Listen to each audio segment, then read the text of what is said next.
এভাবেই ভূতটা সবুজের দিকে এগিয়ে আসতে লাগলো আর তার লম্বা হাত দিয়ে সবুজের গলা চেপে ধরল।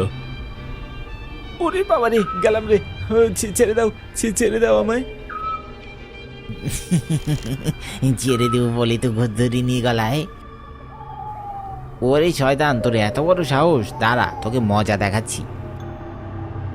এই বলে পিয়ন পাশে থাকা একটা কুড়াল নিয়ে ভূতটার হাতে একটা কোপ দিয়ে বসলো আর সাথে সাথে ভূতের হাত দ্বিখণ্ডিত হয়ে নিচে পড়ে গেল।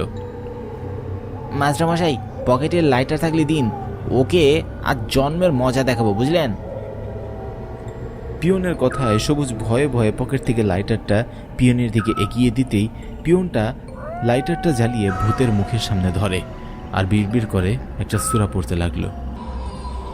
ওনে বাবা রে, জ্বলে গেল রে, সারা জোরই জ্বলে গেল। আমি আসবো, আমি আবারও আসবো।